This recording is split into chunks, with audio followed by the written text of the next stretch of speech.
Bismillahirrahmanirrahim. Assalamualaikum warahmatullahi wabarakatuh.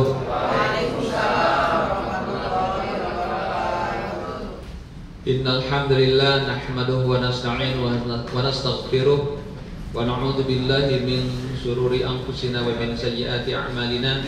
May yahdihillahu fala mudilla lahu wa may yudlil fala hadiyalah.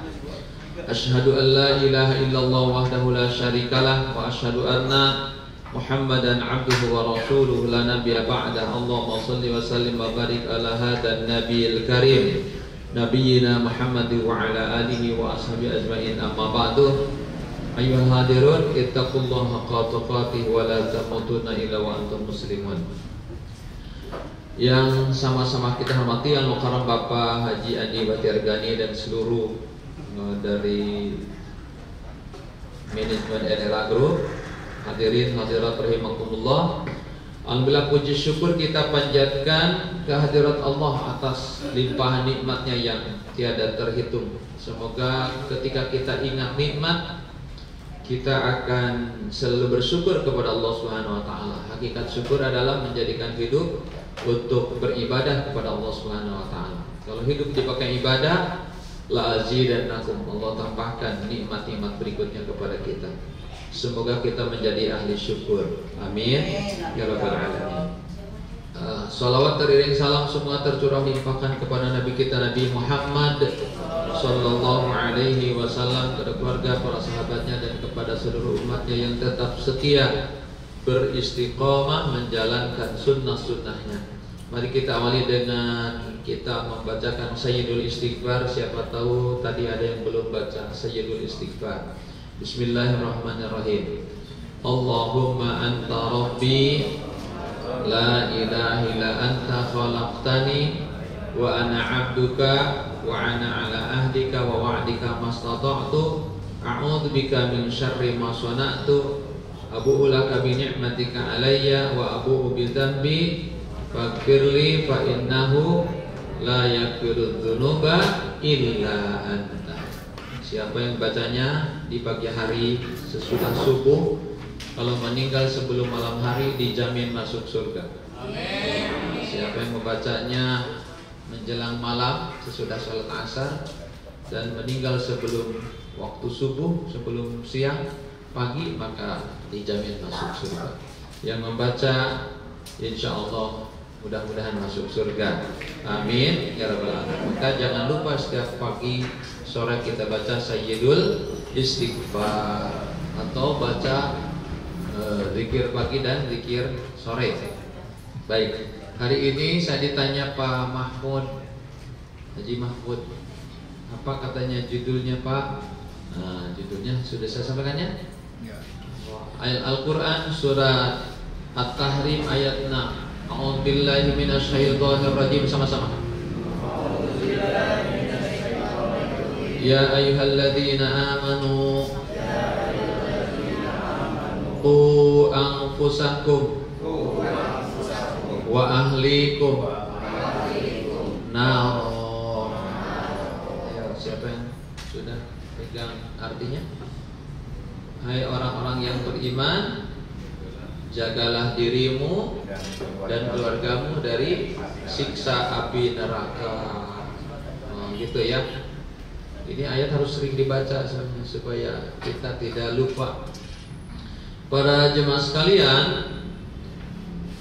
kita apalagi sebagai seorang suami, seorang laki-laki, ya, kita sering merasakan cukup kewajiban kita dengan sudah memberi nafkah, ya, sudah memberi tempat tinggal, memberi pakaian, memberi nafkah tiap hari kepada istri, store, ya, untuk beli beras, untuk beli makanan, buat sekolah anak-anak.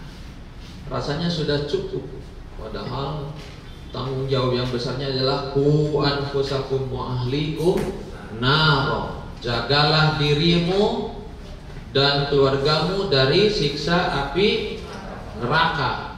Itu yang paling harus kita waspadai. Jadi tidak cukup, belum selesai kewajiban kita hanya sekedar memberi nafkah Baik.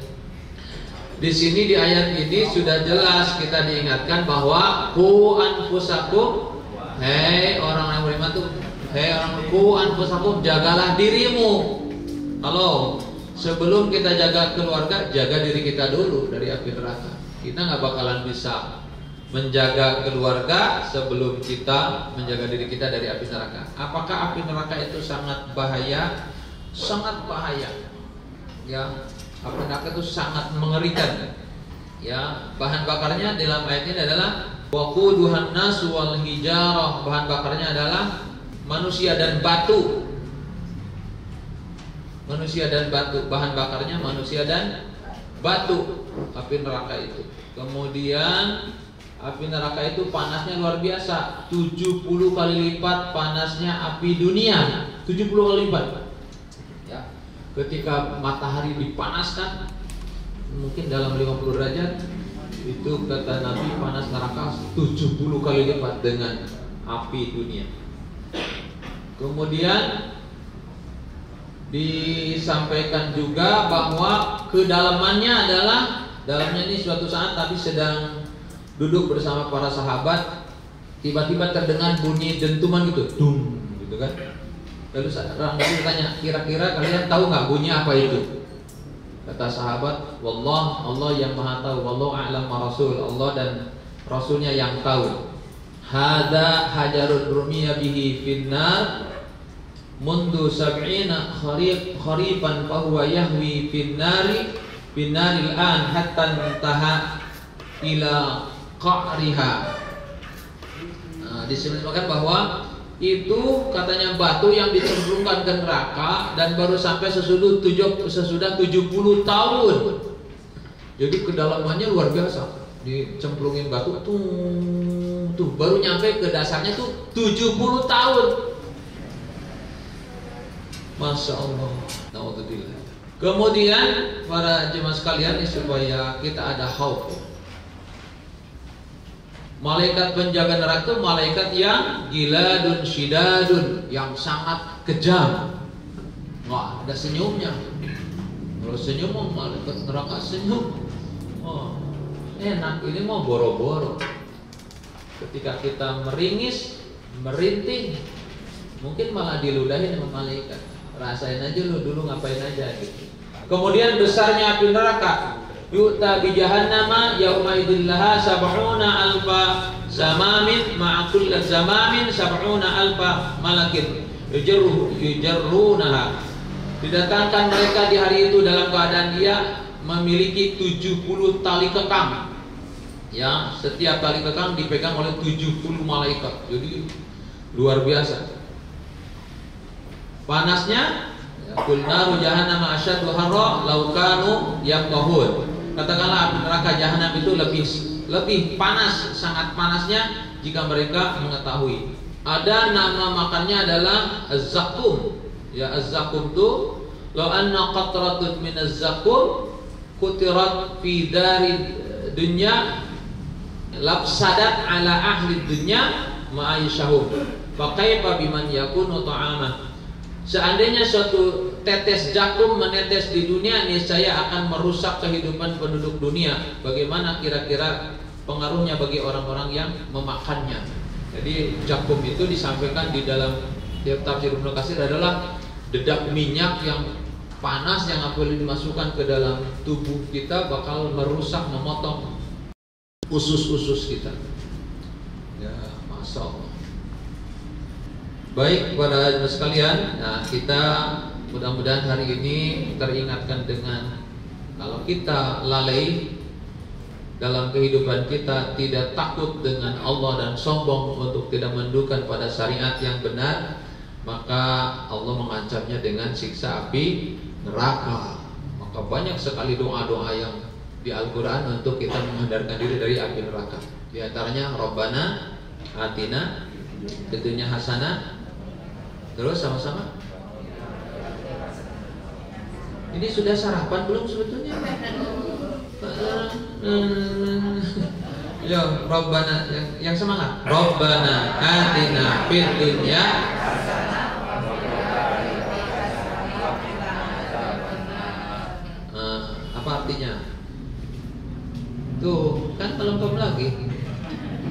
sarapan belum?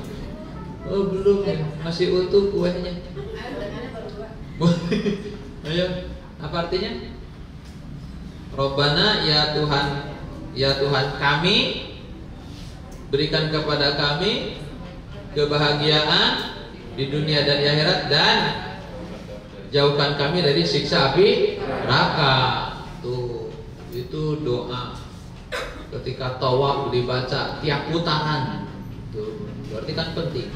Terus doa di antara ciri takwa dalam surat Al-Baqarah ayat 14, 15, 16.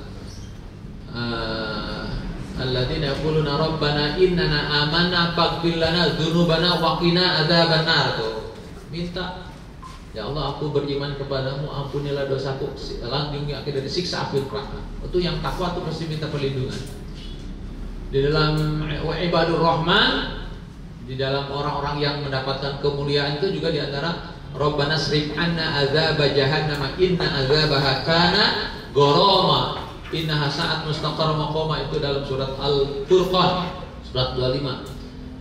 Di situ sampaikan bahwa ya Allah, aku berlindung dari siksa api neraka, karena siksa neraka adalah seburuk-buruk tempat bagi ya manusia. Naudzubillah. Kalau tidak merasa takut, maka tidak ada khauf, tidak ada takut, maka kita tidak akan kalau kita tidak merasa takut dengan neraka, akan mudah melakukan perbuatan dosa dan maksiat. Sebab orang yang beriman itu karena takutnya terhadap siksa itu sampai dzukirallahu wajilat qulubuhum, bergetar hati. Ketika ingin melakukan maksiat itu bergetar hati. Kalau ingin berbohong tuh bergetar hati. Kalau ingin dosa tuh bergetar hati. Nah, itu ciri beriman. Kalau tidak ada itu ketika berbuat dosa, sudah tidak ada iman, berarti sudah nggak ada takut. Naudzubillah. Ya. Bahasa Inggrisnya itu takut itu sieun ya. Atau wedi. Wedi bahasa apa? Sejawa ya. Oke, baik. Nah, ku anfusakum wa ahlikum naro, jagalah dirimu, diri kita dulu.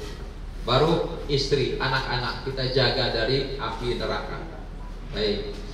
Kemudian yang saya sampaikan kepada kita semua dalam hadis yang diriwayatkan oleh Imam Bukhari, Imam Muslim, Imam Ahmad, kullukum ra'in wa kullukum mas'ulun an ra'iyatihi wal amiru ra'in wal rajulu ra'in ala ahli baitihi wal mar'atu ra'iyatun ala baiti zawjiha wa walihi wa kullukum ra'in wa kullukum mas'ulun an ra'iyatihi. Nah, kullukum ra'in apa artinya?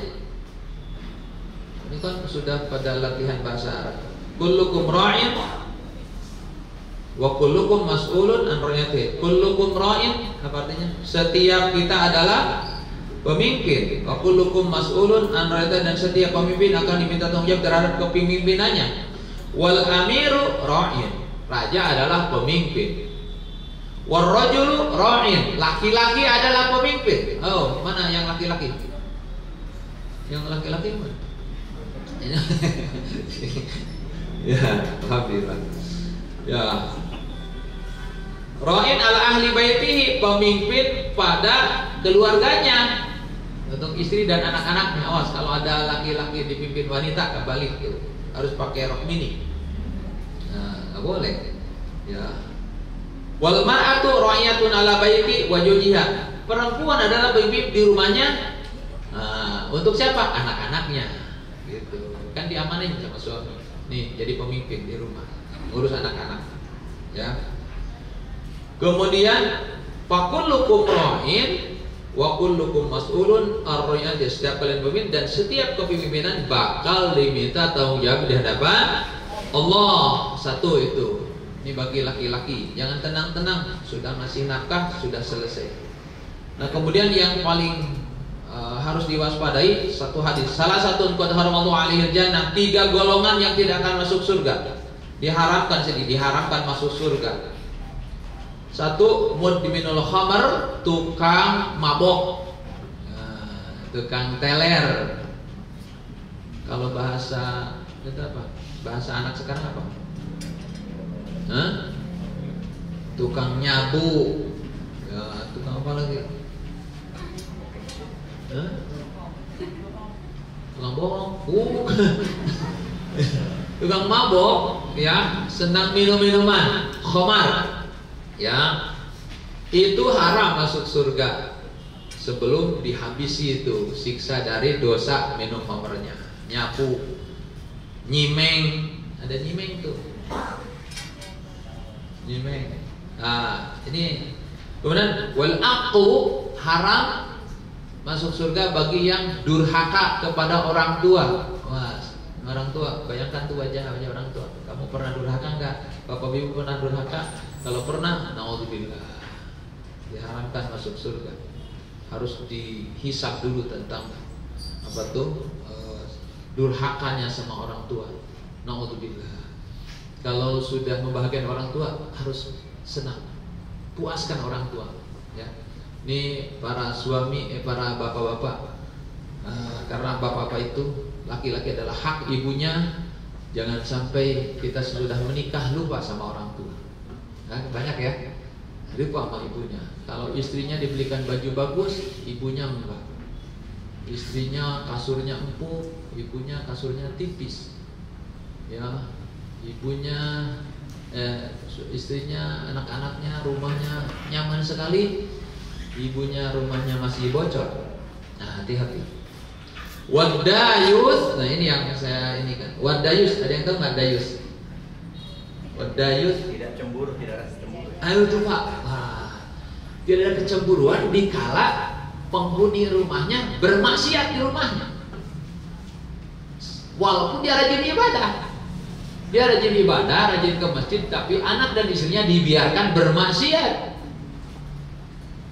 Tidak ada kecemburuan dalam hatinya dikala keluarganya berbuat maksiat, tidak berbuat baik, atau melakukan baik. Seperti gini, kita punya anak, tiba-tiba datang laki-laki jemput anak kita. Pak, saya mau jemput anaknya. Mau ngapain? Mau nonton. Kira-kira diizinin jangan? Kok diam semua? Ini dibawa sama laki-laki yang bukan kriminal. Ya, itu dayus tuh. Kalau dibiarkan anaknya dibawa laki-laki yang bukan awas dayus. Ya udah, hati-hati ya nak. Malah hati-hati nak. Hati-hati. Dan itu kenapa? Merasa itu tidak dosa, merasa itu biar biasa. Padahal mereka berduaan duduk, mungkin pegangan tangan dan sebagainya. Lalu kita izinkan anak kita untuk melakukan itu. Na'udzubillah. Insyaallah ini yang tiga ini harus kita waspadai. Tadi apa? Satu, peminum khamar. Kedua, durhaka orang tua. Ketiga, dayus, ya, membiarkan keluarganya berbuat maksiat di depan matanya, di rumahnya. Naudzubillah. Ini khususnya pada laki-laki nih yang harus lebih serius. Baik, bagaimana sekarang kewajiban kita agar anak-anak kita menjadi soleh dan kita sebagai orang tua ketika nanti dipita tujuh di hadapan Allah, kita akan selamat dari tanggung jawab itu. Satu, apa yang harus dilakukan kepada anak-anak kita untuk orang tua, khususnya laki-laki, wajib mendidik. Yang bisa jawab boleh pulang duluan deh. Satu, mendidik akidah anak-anak kita. Nomor satu. Di atas semuanya, yang pertama harus dikenalkan kepada anak adalah tentang apa? Akidah, tentang tauhid. Bagaimana mengerti tentang Allah, memahami tentang Allah, memahami sifat-sifatnya. Memahami tentang Allah berarti akan mengetahui siapa dirinya. Kewajiban siapa tuh ngajarin? Tua. Saya tanya, nih, saya tanya kepada laki-laki, kepada bapak-bapak, kepada yang ganteng. Sudahkah mengajarkan anak-anak kita tentang tauhid?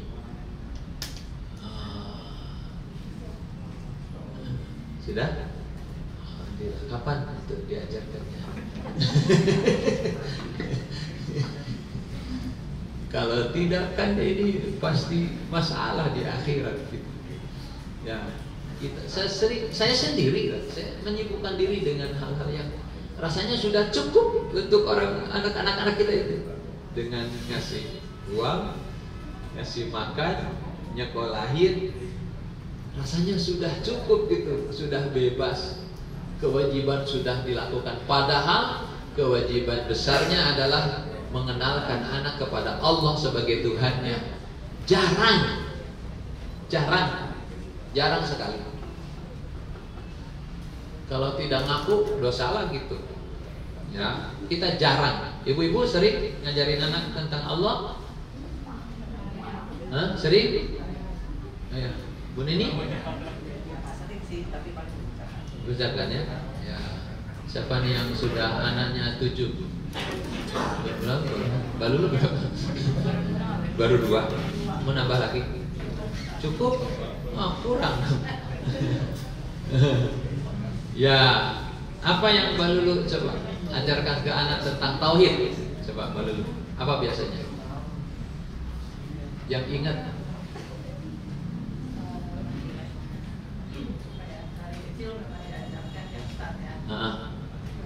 Ya. Akhlak, ya. Ini tentang tauhidnya, bukan ke akhlaknya. Tentang Allah. Salat itu syariat. Ngaji, nah itu ngaji adalah tentang ilmu. Jadi tentang Allah kita mengenalkan anak. Allah, ya. Dari kecil harus mengenal Allah, anak. Kalimat Allahnya sudah dikenalkan. Maka ketika kita menyusui, awali dengan kalimat Bismillahirrahmanirrahim. Anak mendengarkan itu kalimat. Jadi sudah terbiasa telinganya mendengar kalimat Allah.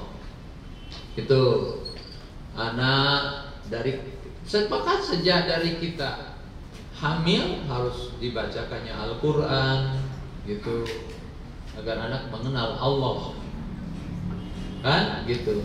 Kemudian ketika lahir, ya, diakikahkan itu juga mengenalkan Allah. Kemudian saat anak-anak kita sudah umur 2 tahun, nah, dikenalkan dengan kalimat-kalimat thayyibah, kalimat-kalimat yang mengenalkan Allah kepada anak kita. Dikenalkan tentang doa-doa. Ini Bapak Ibu, kenapa anak kita sekarang karakternya luar biasa? Saya ini menerangkan ini karena saya sangat ngeri dengan kejadian yang 6 anak SMP membunuh temannya di Lampung tuh, dibuang ke Sungai Waikabul tuh. Coba anak SMP bisa membunuh sekarang, Masya Allah. Ya, Bapak Ibu, sekali lagi, kenapa kadang-kadang anak 2 tahun kita sudah kasih apa? Bukan kasih doa, bukan kasih bacaan, kasih HP. Biar apa? Biar anteng. Tuh kan? Oh, itu sama dengan memberikan racun paling berbahaya kepada anak. Ya, untung di sini nggak ada ya. Nggak ada, anaknya nggak tahu di mana. Alif dikasih Alif. Udah gede. Nih Pak Maulana, saya di rumah di Tasik. Nah, saya mampir ke saudara. Dia saudara itu punya Pomini. Anaknya itu 3. Yang satu kelas 2 SD, ya satu lagi kelas TK, satu lagi baru umur 2 tahun. 2 tahun setengah lah gitu. Saya mampir, ada neneknya. Tuh, saya ngobrol sama neneknya gini-gini. Mana anak-anak si Ujang mah katanya baik, anteng-anteng, nggak pada rewel. Masa iya katanya nggak ada yang ganggu ibunya pasangan lagi main HP tiga-tiganya. Bagaimana? Lagi main HP, coba ambil HP-nya, nangis dia cerita. Masalah apa yang mainin? Ya itu main game. Dan gamenya kan ngeri-ngeri game sekarang itu. Ya, nggak ada yang lucu-lucu gamenya. Biasanya kakek sama cucu udah begitu, Pak. Ya? kakek sama cucu gitu ya kakek. Kakek juga gitu. Jadi juga. Maksudnya belum kasih. Kita kan apa? Satu kasihan katanya. Justru itu menghancurkan mental anak-anak kita. Kata Dadang Hawari, pakar ilmu psikologi, ketika anak sudah dikasih HP, maka yang ada di otaknya banyak program-program HP yang akan menyusahkan dia untuk menerima kebaikan yang lain, kebaikan-kebaikan. Untuk masuk hafalan Quran susah. Sudahkah mengandalkan tentang tauhid, bahwa kenapa Allah itu Tuhan? Karena Allah yang menciptakan kita. Ya, sudahkah tahu anak-anak bahwa Allah yang menciptakannya, Allah yang menciptakan alam ini, yang memberikan rezeki, yang memberikan makanan, yang coba, subhanallah, anak-anak kita makan aja. Ya, padahal Nabi ketika ada anak makan, Nabi bilang kepada anak itu dengan mengajarkannya, ya gulam samillah, wahai anak kecil, maka bacalah bismillah. Tuh, ditegur sama Nabi. Wakul biyamini, kamu makan dengan tangan kanan. Ya, wakul mimma yali, dan makanlah makanan yang dekat-dekat. Jangan ngagah soal robo sini. Oh, anak-anak kita kan sambil lari-lari, sambil belepotan kemana-mana. Padahal harus dilatih dari kecil. Ya gulam, kata Nabi, bacalah bismillah sebelum makan. Baik. Kemudian, nih, untuk mengajarkan anak-anak kita, kan anak-anak harus pakai nasyid ya. Nasyid. Coba apa nasyid yang diajarkan ke anak-anak? Ini ibu-ibu yang tahu. Ayo, tentang mengenalkan Allah. Anak-anak biar tahu, tapi dengan nasyid. Judi dan bangkok melapatuhu dan mawanis. Itu malah lagu Sunda. Lagu di Sukabumi. Tentang lagu-lagu itu bisa diganti dengan lagu-lagu yang mengenalkan Allah, seperti topi saya bundar, bundar topi saya, kalau tidak bundar bukan topi saya. Yang paling kesel itu apa? Burung kakak tua mentopi jendela, nenek sudah tua, sudah menyinggung neneknya, giginya tinggal 2. Padahal bisa diganti dengan Tuhan saya Allah, Allah Tuhan saya, kalau bukan Allah bukan Tuhan saya. Allah, Allah, Allahu Akbar, Allah, Allah, Allahu Akbar, Tuhan saya Allah. Bisa. Jadi diganti dengan kalimat-kalimat yang baik, mengenalkan Allah. Pak Mahfud mengenalkan, udah ada cucu? Belum? Ya, itu gimana?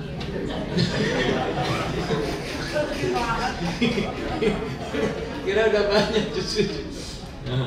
Pak Haji Ani Bergani sudah 4 cucunya, alhamdulillah.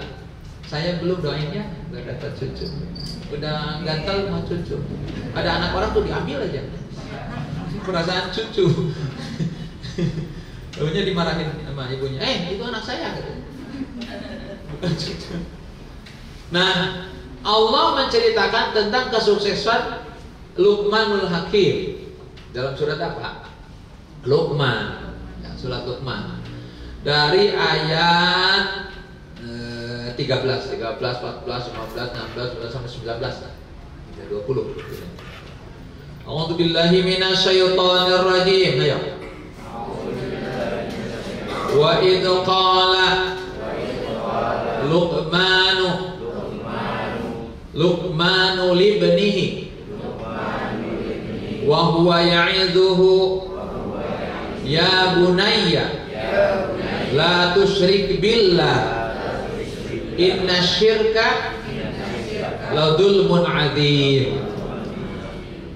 Wa idz qala Luqmanu libnihi, ingatlah ketika Luqman memberikan nasihat kepada anaknya. Ya bunayya la tusyrik billah, wahai anakku jangan kau mensekutukan Allah. Satu yang diingatkan oleh Luqman, jangan mensekutukan Allah. Luqman di sini tidak melarang dulu, anakku jangan kamu suka bohong, jangan kamu suka maling, jangan kamu suka membunuh, tapi la tusyrik billah, jangan mensekutukan Allah. Sebab semua perbuatan maksiat itu artinya mensekutukan Allah, tidak tunduk pada aturan Allah. Siapa yang dia tunduki? Nafsunya. Ara'aita man ittakhadha ilahahu hawa. Apakah kalian tidak melihat orang-orang yang menjadikan nafsunya sebagai tuhannya? Para koruptor, para pezina, para perampok, semuanya itu hakikatnya tidak menuhankan Allah, menuhankan nafsunya. Nah, jadi untuk itu maka la tusyrik billah, jangan kalian mensekutukan Allah. Kalau yang bertauhid tidak mungkin melakukan perbuatan maksiat. Ketika Umar bin Khattab menguji salah satu gembala ya yang Umar ketemu di perjalanan, maka gembala itu ketika diuji, gembala berapa tuh yang digembalakan ini? Wah banyak Tuhan, boleh aku beli satu? Ya nggak bisa Tuhan. Kenapa? Ini kan punya majikan saya. Memang majikanmu tahu gembala sebanyak ini? Ya tidak tahu. Nah kalau gitu kenapa kamu takut dijual uangnya buat kamu? Kan juga ngangkat Tuhan ini. Iya memang majikan saya tidak tahu, tapi kan Allah tahu wahai Tuhan. Oh, kan? Kalau akidahnya benar, anak kita punya benteng yang hebat. Sebab dia tidak takut karena ibunya, karena bosnya, karena siapa, tapi takut karena Allah. Ketika mohon maaf seluruh karyawan di NR Agro takut ke Allah, maka dia akan amanah dalam pekerjaannya.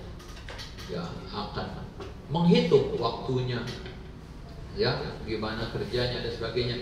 Sebab yang dituju, ya menjadi tujuan hidupnya bukan manusia tapi Allah Subhanahu wa Ta'ala. Akan hebat, akan punya prinsip yang hebat, sekalipun dia tidak memiliki kedudukan yang tinggi, tetapi kalau akidahnya kuat maka dia akan punya prinsip yang hebat seperti gembala tadi. Makanya innama yakhshallahu min ibadihil ulama, sesungguhnya ulama itu bukan para kiai atau para ustaz, tapi di sini kalau dalam Al-Qur'an ulama itu adalah orang yang sangat takut kepada Allah. Ya, orang yang takut kepada Allah, artinya orang yang tunduk menundukkan diri kepada aturan Allah. Baik, sudah ngantuk apa belum? Belum, kita lanjutkan ya. Kalau sudah ngantuk berarti sudah sukses saya. Baik. Inna salatul itu dalam surat Al-Fatir ayat 28. Baik, sekali lagi pokoknya harus diingat ya Bapak Ibu, kewajiban besar yaitu mengenalkan anak-anak kepada Allah. Coba kehebatan Siti kehebatannya Siti Hajar. Ketika Nabi Ismail ditinggalkan dalam kondisi masih kecil, masih orok lah, ditinggalkan oleh Nabi Ibrahim, dan hampir 15 tahun Nabi Ibrahim berada di Hebron. Lalu ketika kembali dan Nabi Ismail diuji oleh Allah untuk disembelih, apa jawaban Nabi Ismail? Jawaban Nabi Ismail, satajiduni insyaallah minas sabirin. Wahai ayahanda, kalau itu perintah Allah, aku akan sabar. Dia menyerahkan hidupnya. Inna sholati wa nusuki wa mahyaya, terus la syarika lahu wa bidzalika umirtu wa ana minal jangan musyrik min, wa ana minal muslimin. Kalau wa ma ana minal musyrikin, kalau wa ana minal muslimin. Kalau ayo wajjahtu wajhiyal ladzi wal arda hanifan muslimah wa ma ana minal musyrikin. Jangan ragu, dan tidaklah aku termasuk orang yang musyrik. Silakan Ibu. Ya. Wa ma ana minal, tetap wa ana minal muslimin, dan aku termasuk orang yang berserah diri.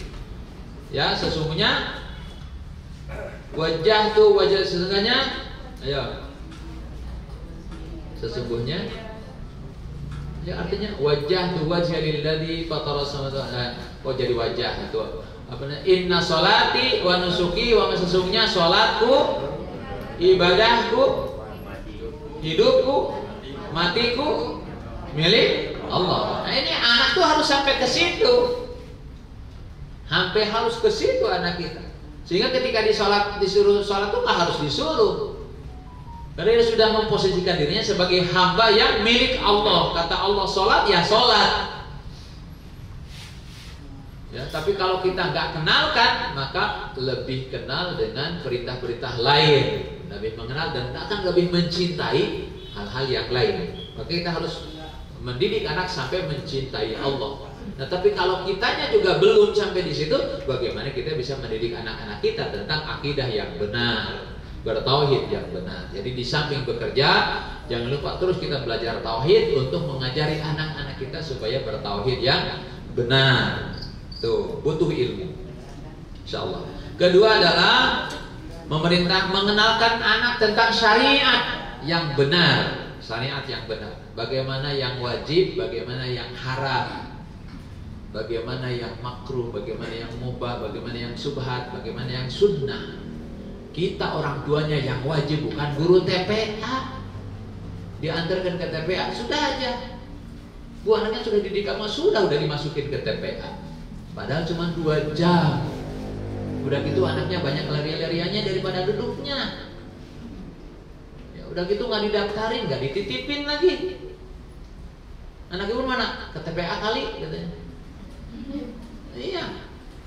Kok ke TPA Bu? Ya daripada di rumah macam-macam ya biarin aja, suruh ngaji. Itu kalimatnya juga nggak bagus. Maka datang ke TPA itu berantem anaknya. Saya ngurus TPA dari tahun 92 sampai sekarang. Ya, ada TPA di Al-Muhajirin yang Bapak. Kadang-kadang suka sedih tuh, ada anak-anak tiba-tiba datang aja. Itu, ini anak siapa? Katanya, saya temannya si Anu Pak gitu. Terus ngapain kamu sini? Mau ikut ngaji katanya. Udah daftar dulu. Kok harus daftar ya katanya? Bilang sama bapaknya harus daftar. Yang datang bukan bapak ibunya, yang datang pembantunya. Tuh, gimana bisa anaknya sholat? Kata, saya disuruh si bapak Pak, katanya daftar pengaji. Ya, ini Pak, ininya brosurnya nih, kan ada pendaftaran 500.000. Udah gitu dapat baju seragam 2. Udah gitu ada dapat buku-buku, ya dan sebagainya. Apa balik lagi? Kok mahal amat katanya? TPA kok mahal? Di sana mah TPA gratis kan? Nah kadang begitu tuh. Padahal guru-gurunya kan butuh makan. Makanya kadang guru-guru TPA tuh kurus-kurus. Maksudnya mata dalam, leher panjang, kaki. Mengenalkan syariah. Satu apa yang dikenalkan pada anak-anak kita? Ayo, kira-kira apa yang pertama kali harus dikenalkan ke anak untuk mengenalkan hukum syariat, ketaatan apa? Sholat. Nah, betul, sholat. Ya, sholat. Rasulullah SAW bersabda, "Muru auladakum bis sholat." Perintahkan anakmu untuk sholat. Wahum abda'u sab'i sinin. Ketika umurnya sudah 7 tahun, wajib tuh. Mana yang? Banuti berapa anaknya? Kan 2 ya. Umi ini Pak, Umi Pak. Banuti mana? Kok mirip loh? Banuti tidak. Oh, kok Umi nih? Kok jadi mirip Banuti? Wah, siapa? Badawi? Belum? Mau ditanya ibu. Yang umur 7 tahun anaknya wajib. Kan tadi dari 2 tahun harus sudah dikenalkan tuh. Anak 2 tahun tuh sudah ingin tahu kan? Ingin tahu ini. Kasih mukena tuh kalau anak perempuan. Nanti narik dari mukena ibunya lagi sholat. Ya kan? Kalau mukenanya kuat, kalau enggak mana mukenanya tipis. Kasih mukena kalau yang perempuan, kasih sejadahnya, barengin sholat. Biarin aja anak-anak nanti naik lagi sholat ini, nggak apa-apa. Namanya anak-anak. Oh, Hasan Husain aja naik ke punggung Nabi. Lagi sholat kok, kata sahabat, lama banget nih sujudnya Nabi. Karena, cucunya lagi kuda-kudaan. Betapa hebatnya. Kalau kita mau, begini itu ngeganggu. Nabi dia sujud karena cucunya sedang menikmati kuda-kuda. Hebat. Kemudian apa namanya?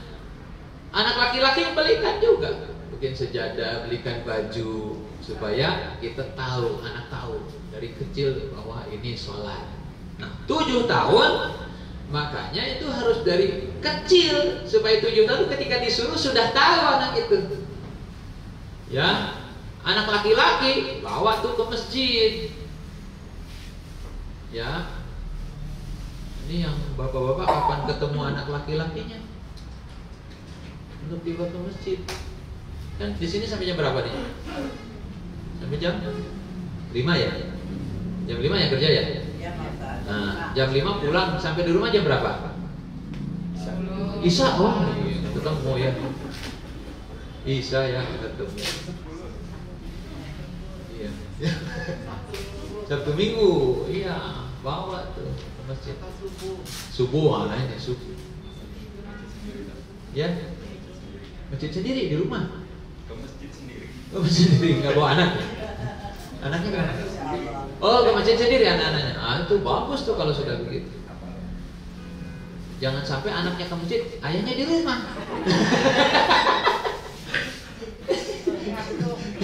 Ada Pak, banyak di saya Pak, di komplek. Anaknya ke masjid, anak siapa nih lari-lari? Nah, anak siapa? Pak Anu, di mana rumahnya? Sana. Mana bapaknya? Di rumah Pak. Anaknya ke masjid, di masjid nggak tahu kalau bapaknya anaknya lari-lari, karena bapaknya di mana? Di rumah. Ah, ya. Insyaallah ya. Berarti ayah solehah. Ayah solehah ya, pakai bukan warna pink ya. Bapak Ibu sekali lagi, sholat ini merupakan kewajiban pertama yang harus dikenalkan kepada anak. Sebab sholat adalah merupakan ciri kalau kita menyembah Allah. Kenapa? Kadang-kadang nih ada yang merasakan sholat nggak begitu hebat, karena dari kecil memang nggak dikenalkan mungkin sama orang tua tentang baginya wajibnya sholat, hebatnya sholat, bahayanya kalau tidak sholat. Dan anak kita harus dikenalkan itu. Nah, kalau nggak sholat tuh bahayanya ini. Tapi jangan ngarang, kadang-kadang ngarang. Nah, kalau nggak sholat nanti dikubur di nah, kamu akan dimakan sama ular raksasa. Habis kamu. Lalu kamu akan ditusuk sama pedang. Lalu dibelikanlah itu siksa neraka yang dari buku itu. Mana jorok gambarnya. Anak-anak mana takut sekarang mah.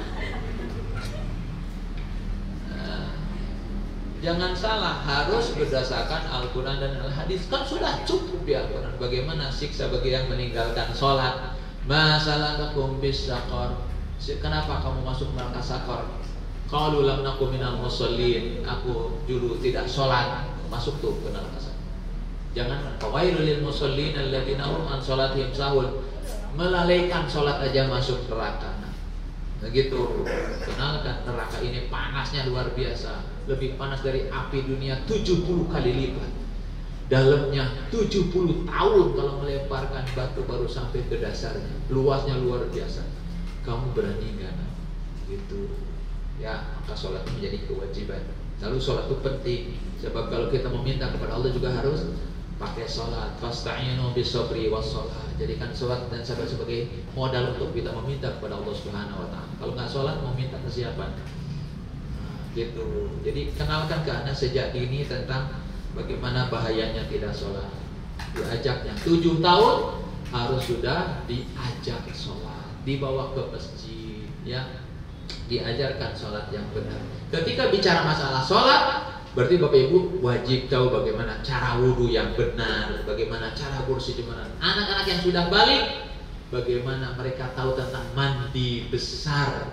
Tanya tuh anak-anak yang sudah mulai ada suaranya udah sember, sudah mulai itu ada kumis-kumis tipis. Nah, kamu sudah mimpi basah nggak? Tanya. Apa tuh mah mimpi basah? Pokoknya mimpi basah. Kamu lagi tidur tiba-tiba basah. Ngompol mak bukan. Terangkan, setabu apapun harus terangkan supaya anak tahu kalau itu harus mandi. Kalau sudah mandi besar, kamu bangun subuh nggak boleh sholat dulu sebelum mandi. Ini cara mandinya nak. Siapa yang wajib mengajarkan itu? Orang tua sudah mengajarkannya? Belum tuh kan? Jangan merasa puas anak kita sudah mencapai apapun kalau belum benar sholatnya. Itu bukan berarti belum sukses. Kenapa? Dalam surat Dalam surat Maryam itu surat nomor 19, ayatnya ayat 59. Ini bisa menjadi barometer anak kita sukses atau tidak itu dari sholat. A'udzubillahi minasyaitonir rajim. Ayo. Fa khalafa min ba'dihim khalfun adaa'us shalah wattaba'us syahawat fasaufa yalqauna ghayya. Kata Allah dalam surat Al-Maryam, akan datang generasi yang jelek sesudahmu. Peringatan tuh. Padahal kepada Nabi, akan datang generasi yang buruk sesudahmu, yaitu adaa'us shalah, mereka yang menyia-nyiakan salat. Generasi yang menyia-nyiakan salat. Generasi sekarang, karena mereka lebih sibuk dengan HP. Ya, salat menjadi tidak penting. Kalah dengan mainan-mainan yang ada. Na'udzubillah. Generasi yang menyanyikan sholat itu generasi terburuk. Na'udzubillah. Wattaba'us syahawat, ketika dia menyanyikan sholat, wattaba'us syahawat, maka dia akan memperturutkan hawa nafsunya. Jaminan. Kalau sudah nggak mau sholat, maka dia akan mudah dikuasai oleh nafsu. Jadi ukurannya ya dunia jadinya. Ya.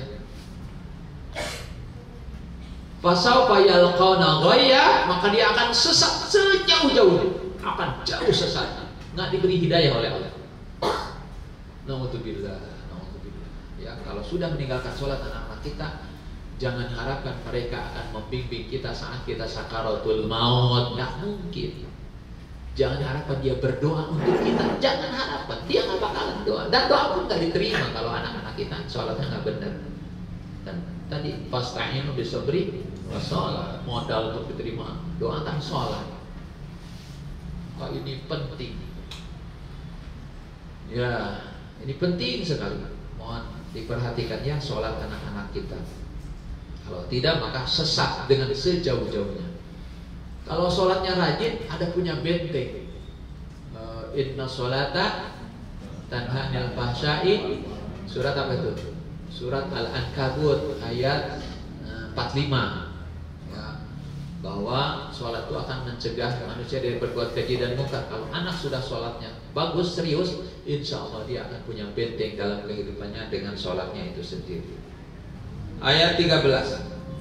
Di sini kita bacakan supaya punya barometer bagaimana ini. Wa id qala Luqmanu libnihi wa huwa ya'iduhu ya bunayya la tusyrik billah inna syirka la dzulmun adzim. Dan ingatlah ketika Luqman berkata kepada anaknya di waktu ia memberi pelajaran, "Hai anakku, janganlah kamu mempersekutukan Allah, sesungguhnya mempersekutukan Allah adalah dosa yang sangat besar." Satu. Wa wasainal insana biwalidayhi hamalan. Jadi sebagian dan kami perintahkan kepada manusia berbuat baiklah kepada ibu bapak. Ini akhlak. Jadi dari kecil anak-anak, maka dari kecil anak-anak biasa, nah ambilkan nenek bantal, gitu ya. Nah ini ada anak umur sudah tua masih dilayani, disiapkan bajunya, disiapkan ini. Nanti anak tidak tahu bagaimana cara berbakti sama orang tua kalau gitu. Sebab kita tidak pernah melibatkan anak untuk juga membantu. Kalau nanti anak-anak kita melawan kita, jangan salahkan dulu anak-anak. Mungkin kita dulu tidak pernah menyuruh anak-anak kita dialetnya, ambilkan mama HP, nah ambilkan ini, nah itu supaya anak itu tahu. Wasbir ala ma'asuk. Jadi dalam dakwah itu harus sabar, nggak boleh marah-marah. Inna dzalika min ajmil umur. Ya, sesungguhnya yang demikian itu termasuk hal yang diwajibkan oleh Allah. Wala tus'ir khaddaka linnas, dan janganlah kamu memalingkan mukamu dari manusia. Ya boleh itu. Kan ada suka begitu. Maka kita itu kalau ketemu tuh harus saling melihat. Lalu kalau salaman harus saling melihat, jangan nggak boleh. Harus harus pakai tabassum, kecuali yang perempuan dengan yang laki-laki, ya. Tapi sesama wanita harus akrab, harus ini gitu ya, harus jangan sombong.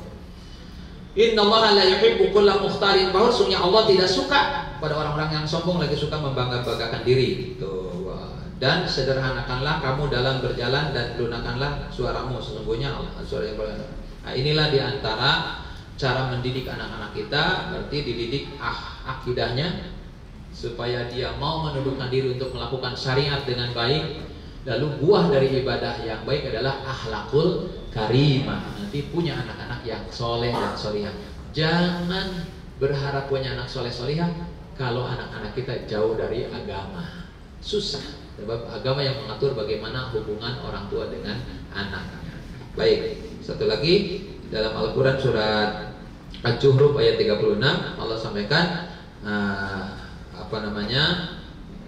bahwa wa may ya'shu an dzikrir rahman nuqayyidu syaitanan fa huwa qarin. Siapa yang berpaling dari Al-Qur'an maka baginya ada setan yang menyesatkannya dan setan itu akan menjadi teman setianya.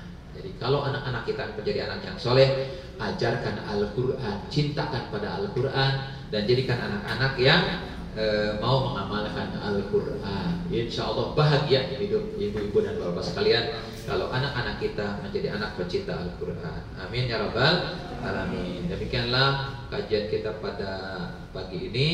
Semoga bermanfaat.